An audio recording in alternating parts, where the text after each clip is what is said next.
Hoy hablamos de libros que he leído en el año 2025. No son libros publicados en 2025, ni siquiera en 2024, la mayoría son mucho más antiguos. No llevo registro de lo que leo ni de cuánto leo, me da absolutamente igual. Además, nunca he tenido, las pocas veces que lo he intentado, nunca he tenido la constancia necesaria para a lo largo de todo un año ir anotando lo que leo. Y además ha sido un año raro, complicado, porque he pasado muchos meses en el hospital acompañando a mi hijo mayor.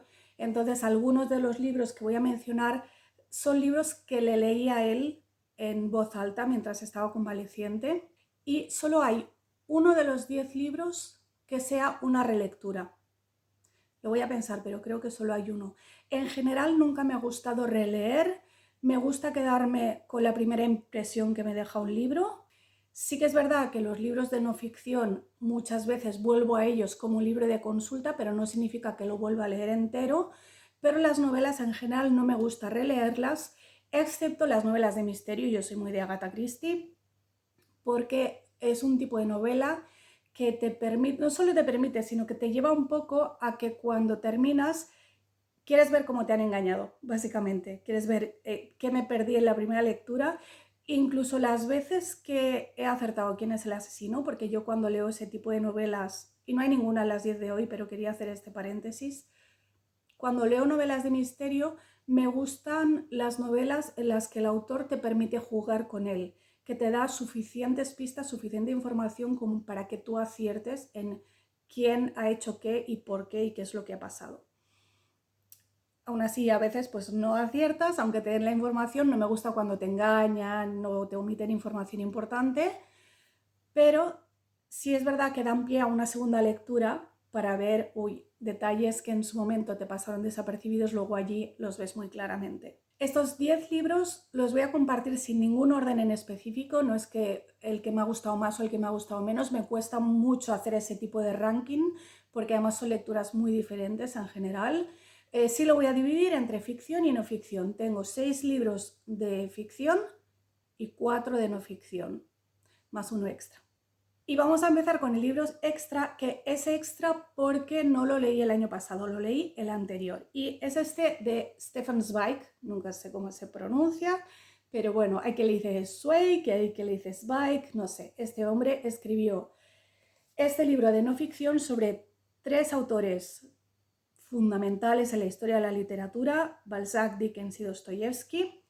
Y cuando leí este libro hace un par de años decidí leerlo no del tirón, sino leer la parte de un autor.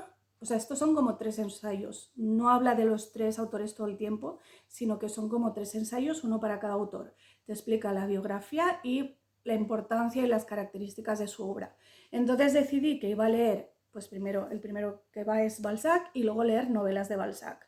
Luego Dickens, y este año me va a tocar leer Dostoyevsky, que es el que de los 3 el que yo ya más había leído en mi juventud. Así que este año habrá relecturas. Y empiezo con este libro extra que es de no ficción para irme ahora a la ficción. Y empezamos entonces con Balzac. De Balzac este año leí solamente un libro, Eugénie Grandet, que forma parte de la comedia humana.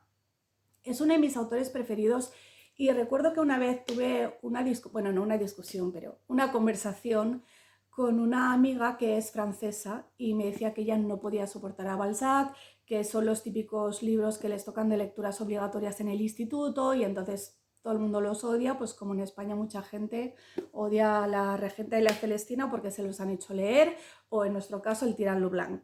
Pero llegamos a la conclusión, después de ver por qué a unas nos gustan unos libros y no otros, de que es porque, claro, ella leyó Eugénie Grandet en su versión original, que es francés del siglo XIX, que no es su francés actual. Y lo mismo nos pasa en España cuando te pones a leer, yo qué sé, El Quijote o las obras de Santa Teresa, y es como, no entiendo nada. Sí, se supone que es el mismo idioma, pero en realidad ya es otro idioma, y quizá necesitaríamos una actualización, ¿no? Sé que El Quijote se ha actualizado, no lo he leído en la versión actual, no sé si pierde mucha gracia, pero claro, cuando son libros que están, aunque sea tu idioma, pero en una versión antigua, cuando ya el idioma ha cambiado mucho, entiendo que quizá no puedes leerlo sin una guía, y entonces ya es una lectura más de estudio que lectura de placer. Pero vayamos a Eugénie Grandet, que como dije es parte de la comida humana si no lo conocéis, y por eso Balzac es uno de mis autores preferidos. Por eso y por lo que hace con sus personajes. Por un lado, la comedia humana es una colección de no sé cuántas novelas, lo voy a buscar, lo voy a poner por aquí, en las que él pretendía como condensar todo el mundo. Es como, quiero contarlo todo en una colección de novelas, de manera que se van como interrelacionando unas con otras y es súper interesante de leer. Imagino que si no te lo han contado, a lo mejor no te das cuenta de cómo se relacionan unas con otras, y por eso también es, a mí al menos me gusta no solo leer una novela para disfrutarla, sino investigar un poco sobre el autor y sobre la novela en sí. Y otra cosa que hace Balzac, que a mí me encanta, es cómo construye sus personajes, porque me recuerda un poco en el sentido a Shakespeare. Son personajes como muy claros en el sentido de que cada uno es como un símbolo de una pasión o una virtud, ¿no? Por ejemplo, en Eugenie Grandet tienes el padre de Eugenie, que es un avaro, le define la avaricia, representa la avaricia. Y en cambio Eugenie es el amor, es la idealización, ¿no? Y luego está la madre, que es la fe y la resignación. Entonces, cada personaje está como muy claro lo que representa. Y luego otra cosa que hace Balzac, que yo de esto no me había dado cuenta cuando lo leí de joven, y no es que ahora me haya dado cuenta, sino es que este otro señor me lo contó, me lo chivó y entonces lo pude ver cuando lo leí. Algo así como las novelas de misterio, cuando las lees y ya sabes quién es el asesino, pues ves más cosas. Y una cosa que hace es contabilizar. Es decir, habla mucho de dinero con cifras específicas que, por lo que dice, eran reales de la Francia de su época. Entonces, te da detalles que a lo mejor de entrada parece que no son relevantes para la historia, podría haber perfectamente escrito estas historias sin darte detalles al céntimo de cuánto costaba un alquiler o de cuánto se cobraba por rentas o de sueldos, ventas, te habla de contratos, de herencias, todas esas cosas al detalle, o sea, al céntimo.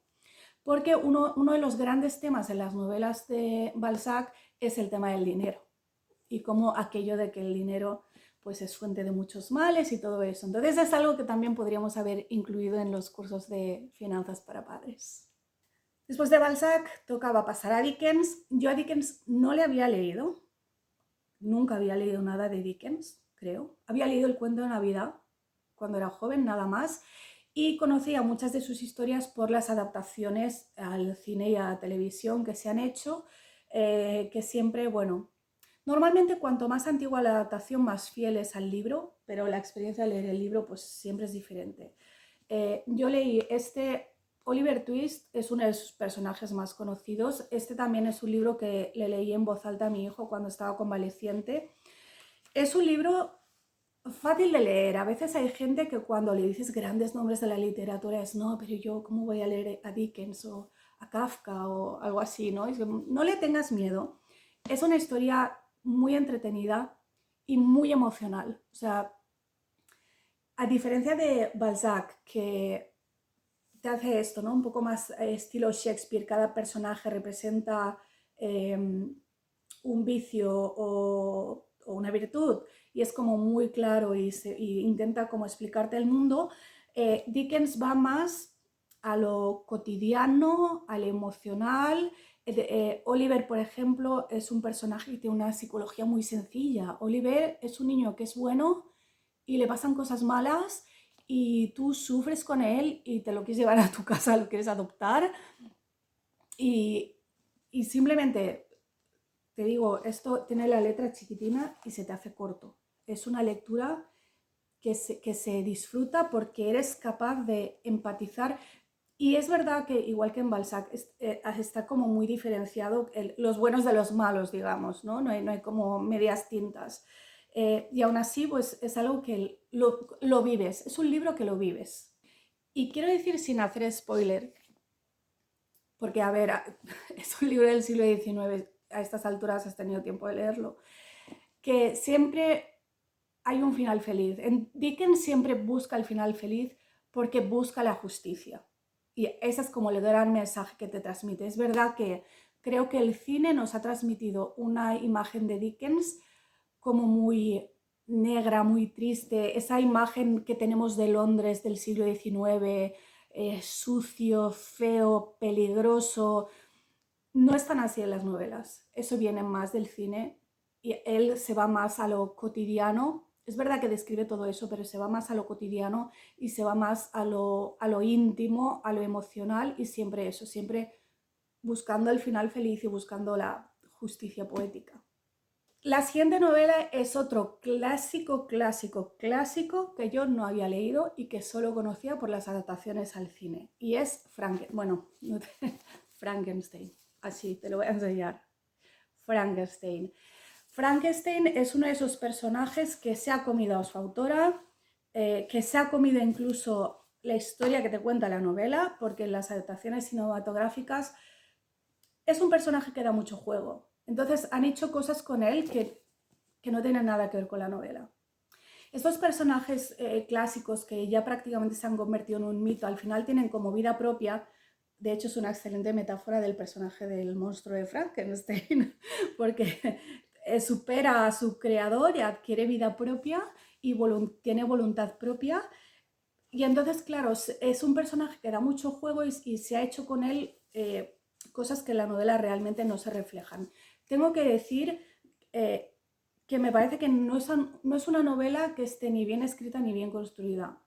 Lo siento, me puede venir todo el hate de los fans de Mary Shelley. Creo que es una obra importante, obviamente es un clásico. Fue, creo, la primera novela que habló del tema este de qué hacemos con la tecnología, cómo podemos a veces fácilmente cruzar esa línea entre que la tecnología nos sirva o que la tecnología nos lleve a querer convertirnos en Dios prácticamente, ¿no? Que es lo que hace él, intenta crear vida cuando se supone que no es para eso. Los avances tecnológicos se supone que no deberían ser para eso, que hay ahí como un límite que no se debería cruzar. Esa fue sobre todo la importancia y lo que se suele destacar de esta novela. Realmente es una novela sobre el amor, la identidad y la búsqueda del sentido de la vida, en el sentido de que el monstruo de Frankenstein, aunque ahora lo conocemos como Frankenstein, en realidad no tiene nombre. Víctor Frankenstein es el científico que lo crea. Él simplemente es una criatura, es la criatura, pero no tiene nombre. No tiene nombre y además su padre le rechaza y entonces el monstruo va vagando por aquí y por allá buscando a su padre, buscando el amor de su padre, porque con eso va a construir su identidad. Me parece que esa es la reflexión realmente importante. Lo enlazo también con una obra de teatro, porque mi mente a veces hace ese tipo de conexiones, que es 6 personajes en busca de autor, y que es una obra preciosa, inquietante a veces, pero preciosa, que también va mucho de esto, ¿no? De cuál es el sentido de la vida, cuál es mi función en este mundo, cuál es mi posición en este mundo y cómo todo eso tiene mucho que ver con tu posición en tu familia, con quién es tu familia, quiénes son tus padres y qué tipo de amor te han dado tus padres que va a darle ese sentido a tu vida. Luego tenemos este tocho que es el plan maestro de Javier Sierra. Nunca había leído nada de Javier Sierra y de este libro tengo mucho que decir, pero lo voy a hacer breve. Es un libro que lo he disfrutado, no es alta literatura, pero está muy bien construido, está bien escrito, tiene muchas referencias culturales, pero que no necesitas ser experto en historia del arte ni nada por el estilo para poderlo seguir. Sí es verdad que si sabes, captarás más matices que otro que no sepa, pero también puede ser el estímulo para querer investigar. Yo este libro lo leí, no lo leí en voz alta, pero sí lo leí en el hospital. Y me fue muy bien porque es una lectura, aunque se ve muy gordo, es una lectura ligera, es muy fácil de leer. Y el hospital es un sitio en el que siempre hay mucho ruido y muchas interrupciones. Entonces, hay libros que yo no quiero leer si sé que voy a tener interrupciones. Este es una lectura fácil. Y además, como es gordito, pues me daba para muchos días, porque hubo otros libros que me los leí en una tarde. Y como, bueno, ¿y ahora qué? Ahora buscar otro. Entonces, este si te gustan los temas de arte, los temas, digamos, tocando a lo esotérico, que también tiene mucho que ver con todo el tema del sentido de la vida y de qué hacemos en este mundo, ¿no? Voy a decir que no me gustó, y no voy a hacer spoiler porque es más reciente, no me gustó la resolución de la historia. Toda la historia está muy bien construido, pero me pareció que al final se precipitaba la resolución. Y hasta aquí voy a leer. Y el último de ficción, tocando a la no ficción, porque es una biografía novelada, es Mi tía Jane, de Espido Freire. Espido Freire es una de las mejores autoras españolas contemporáneas. Escribe brillantemente bien, habla también súper bien, da un poco de rabia a veces. Escribe muy bien. Ella es una gran experta en Jane Austen. Yo nunca había leído a Jane Austen, igual que he dicho con Dickens, la conocía por las adaptaciones al cine y a la tele, que no me habían gustado especialmente, me parecían historias entretenidas hasta cierto punto, dentro de su estilo, pero nunca entendí el fervor que hay con las obras de Jane Austen. Nunca, no lo entendía. Pero como Espido Freire me gusta mucho y ella escribe muy bien, dije, voy a leer este libro a ver qué me cuenta de la tía Jane. Y ha novelado, el subtítulo induce un poco a error porque se subtitula La primera biografía de Jane Austen. En realidad esta no es la biografía, sino que ha novelado el proceso de escritura de la primera biografía que la escribió el sobrino de Jane Austen. Por eso este se titula Mi tía Jane. Entonces es un libro de capítulos muy cortitos en los que vas viendo cómo el sobrino de Jane va hablando con diferentes personas, principalmente de su familia, para que le cuenten cosas sobre su tía. Es como el proceso de investigación que él hizo para luego sacar la biografía. Yo a Espido Freire le he oído decir en una entrevista que le parece que esa biografía se quedó corta, que era como muy correcta, pero que le faltaba como la parte humana de Jane Austen, que tiene mucha amiga y sí se refleja en este libro. Entonces, a raíz de Mi tía Jane, he empezado a leer las novelas de Jane Austen y creo, todavía no he terminado la primera, pero creo que mi conclusión va a ser que lo mismo que ha pasado con muchas otras obras, como por ejemplo con Frankenstein, que de lo que ella hizo en sus novelas o de lo que quiso hacer a lo que ha llegado, o sea, a lo que la gente dice que hace, hay un mundo de diferencia. Mi percepción personal y subjetiva.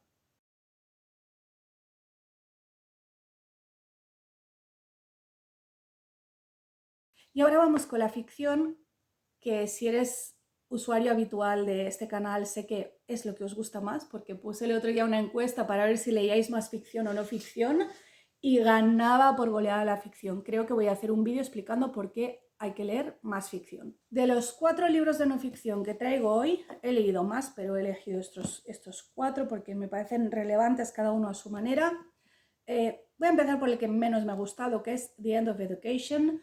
No sé si está traducido al español, imagino que si está traducido será El fin de la educación. Es de uno de mis autores preferidos, que es Neil Postman, lo he mencionado muchas veces en otros vídeos. Y digo que es el que menos me ha gustado porque, aunque está muy bien desarrollado como todos sus libros, me ha llegado un poco tarde. Es como, para mí este tema de qué está pasando con la educación es algo que ya estoy de vuelta 7 veces y el libro es bueno, la tesis es muy interesante, pero a mí me ha llegado un poco tarde. Y no voy ni a resumir de qué va, porque ya te lo puedes imaginar, es un libro de la década, creo que de los 70, donde habla pues qué es lo que está mal con el sistema escolar y qué se puede hacer al respecto. O sea que si tú estás metido en ese tema, sí te lo recomiendo. Luego he leído este librito del cardenal Bantuan. Es un libro que literalmente se lee en nada, un par de horas o menos, es muy cortito.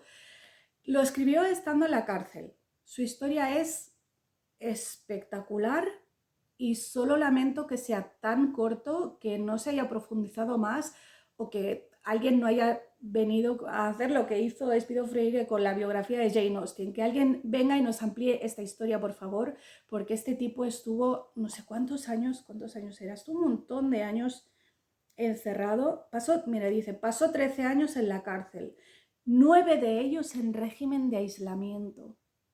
Es que cualquiera se pega un tiro, de verdad. 13 años en la cárcel, 9 en aislamiento. Y entonces él explica pues cómo lo vivió y sobre todo cómo vivió su relación con Dios y específicamente con la Eucaristía y las cosas que tuvo que hacer para poder celebrar la Eucaristía a escondidas y cómo poco a poco pues, fue convirtiendo a sus compañeros, incluso a los guardas. Es una historia, merece no solo una ampliación, merece una película. El siguiente es Santo Sonada de Pachi Bronchalo, que es uno de los curas influencers que tenemos hoy en día en España. Es un libro que se lo regalaron a mi hijo cuando estaba en el hospital y lo leí porque, bueno, en el hospital leí muchas cosas simplemente porque estaban al alcance de la mano. Es un libro muy bueno para, gente joven que se está adentrando en el camino de la fe cristiana, o si no eres joven pero eres muy, muy novato, este libro te explica en un lenguaje actual y muy sencillo las cosas básicas que tienes que saber, ¿no? Por ejemplo, dice, pues habla sobre el amor, el miedo a la muerte, el miedo al trauma, el sentido del sufrimiento, que es una de las primeras preguntas que te hace cualquiera que se acerca a la fe es: ¿y si Dios es tan bueno, por qué hay malos en el mundo y por qué permite que suframos? Pues a todo esto se responde aquí. Entonces son capítulos cortitos respondiendo a una pregunta específica que te va dando como una base de lo que es la fe. Y por último, pero no menos importante, La muerte de la cultura cristiana de John Senior, que es otro de mis autores de no ficción preferidos. Este es el libro anterior a La restauración de la cultura cristiana, que yo ya lo había leído, o sea, como que los he leído al revés, porque aquí hace como el diagnóstico de cómo en los últimos, no sé, 300 o 400 años se ha ido como apartando la figura de Cristo de la sociedad. Y este es el diagnóstico y el siguiente libro es como soluciones. Entonces a mí me gusta mucho más el otro porque me gusta más la parte de las soluciones, pero es muy interesante ver cómo hace el diagnóstico, ¿no? Cómo lo analiza. Yo soy muy de subrayar los libros, me vais a perdonar los que consideráis que esto es un sacrilegio, pero soy muy de subrayar. Entonces este lo subrayé con un código de colores. En morado, cuando habla de todo lo que está mal, y en verde cuando habla de lo que está bien o de posibles soluciones, porque así de un solo vistazo pues puedes distinguir dónde están las cosas. Y habla mucho de qué hacer con los hijos, ¿no? Por eso básicamente es por lo que me lo habían recomendado. Enlazo mucho la obra de este hombre con una parte de la obra de Charlotte Mason en el sentido de cómo puedes culturizarte y cómo culturizarte tú personalmente como individuo va a hacer que la sociedad mejore. Porque muchas veces nos enzarzamos en discusiones de qué debería hacer el Parlamento de mi país o qué deberían hacer los Estados Unidos o qué debería hacer la ONU o la Unión Europea, pero ¿qué puedo hacer yo? Y a veces pensamos, no, es que yo a nivel global no puedo hacer nada. Ya, pero es que a lo mejor los problemas globales se solucionan con acciones individuales. Y de eso va un poco este libro y de por qué es importante saber, igual que el otro va de cómo podemos restaurar la cultura cristiana, y eso va más allá de la fe, va de cultura cristiana como base de la civilización occidental. Pero he dejado una frase a medias y ya no sé qué estaba diciendo.